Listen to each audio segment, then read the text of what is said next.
ಈಗ ರವೆ ಇಡ್ಲಿ ತೋರಿಸ್ತಾ ಇದ್ದೀನಿ. ಅದಕ್ಕೆ ಒಂದು ಬಟ್ಲಷ್ಟು ರವೆ ಇಡ್ಲಿ ಮಿಕ್ಸ್ ತೊಗೊಂಡಿದ್ದೀನಿ. ಅದಕ್ಕೆ ಉಪ್ಪು ಖಾರ ಎಲ್ಲ ಹಾಕಿರ್ತಾರೆ, ನಾವೇನು ಹಾಕೋಂಗಿಲ್ಲ. ಸ್ವಲ್ಪ ಮೊಸರು,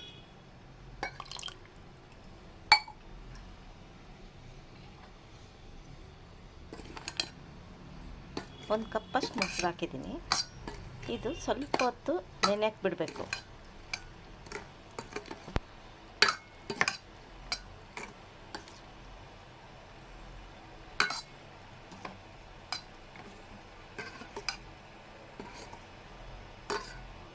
ಒಂದು 5 ನಿಮಿಷ ಇದನ್ನು ನೆನೆಯಕ್ಕೆ ಬಿಟ್ಬಿಡಿ.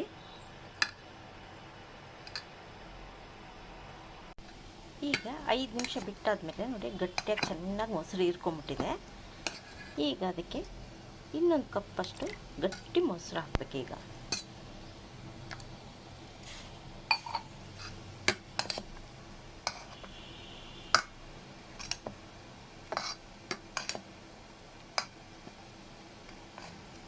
ಈಗ ಒಂದು ಬಟ್ಟಲ್ಲಿ 3/4 ಭಾಗ ಕ್ಯಾರೆಟ್ ತುರಿ ಹಾಕ್ಕೋತಾ ಇದ್ದೀನಿ.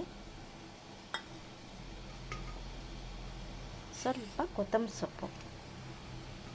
ಕ್ಯಾರೆಟು ಮತ್ತು ಕೊತ್ತಂಬರಿ ಸೊಪ್ಪು ಕಣ್ಣಿಗೆ ಒಳ್ಳೆಯದಾದ್ರಿಂದ ನಾನು ಎಲ್ಲದಕ್ಕೂ ಕ್ಯಾರೆಟ್ ಕೊತ್ತಂಬರಿ ಸೊಪ್ಪು ಹೆಚ್ಚಿಗೆ ಬಳಸ್ತೀನಿ. ಆಮೇಲೆ ಇಡ್ಲಿ ತಪ್ಪಲೆನ ನೀರು ಹಾಕ್ಬಿಟ್ಟು ಬೇಯಕ್ಕೆ ಬಿಟ್ಬಿಡ್ಬೇಕು. ಸ್ವಲ್ಪ ಹೊತ್ತು ಚೆನ್ನಾಗಿ ಬಿಸಿಯಾಗಿರಬೇಕು.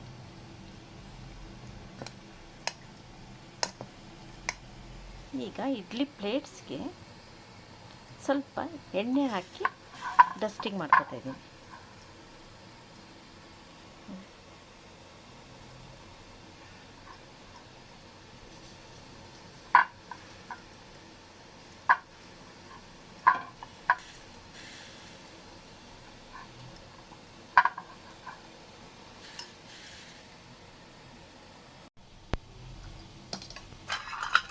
ಇದಕ್ಕೆ ಬೇಕಾದರೆ ನಾವು ಈರುಳ್ಳಿ ಸಣ್ಣಗೆ ಒಗ್ಗರಣೆ ಮಾಡಿ ಈರುಳ್ಳಿ, ಕಡಲೆಬೇಳೆ, ಉದ್ದಿನಬೇಳೆ ಹಾಕಿ ಕಲಿಸ್ಕೋಬೋದು. ಬೇಡ ಅಂದರೆ ಬರೀ ಕ್ಯಾರೆಟು ಕೊತ್ತಂಬರಿ ಸೊಪ್ಪು ಹಾಕ್ಬೋದು ಸಾಕು. ಇದಕ್ಕೆ ಒಂದೊಂದು ಗೋಡಂಬಿ,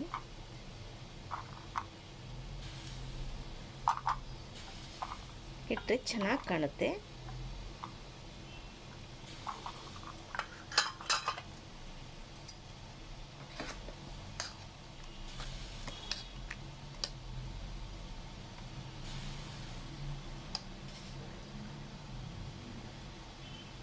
ಇಡ್ಲಿ ಪ್ಲೇಟ್ಸ್ಗೆ ಥರ ಹಾಕಿ ಇಟ್ಟು ನೀವು ಮನೆಯಲ್ಲೇ ಹೆಲ್ತಿಯಾಗಿರೋ ರವೆ ಇಡ್ಲಿ ಮಾಡಿಕೊಂಡು ತಿನ್ಬೋದು.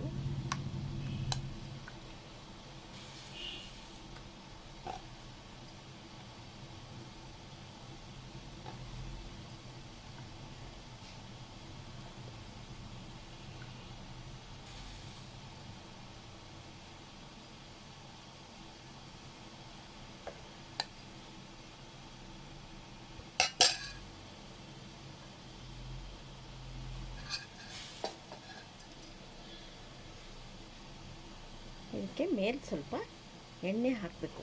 ರವೆ ಇಡ್ಲಿ ಅಲ್ವಾ, ಸ್ವಲ್ಪ ಅರಳಬೇಕು. ಅದರಿಂದ ಸ್ವಲ್ಪ ಎಣ್ಣೆ ಹಾಕಬೇಕು.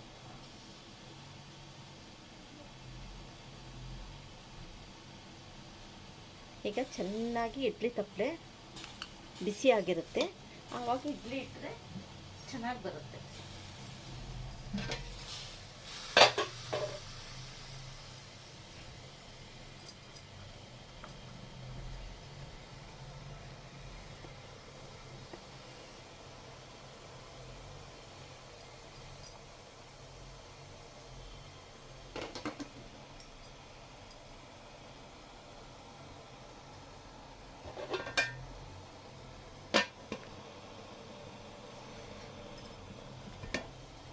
ನೋಡಿ,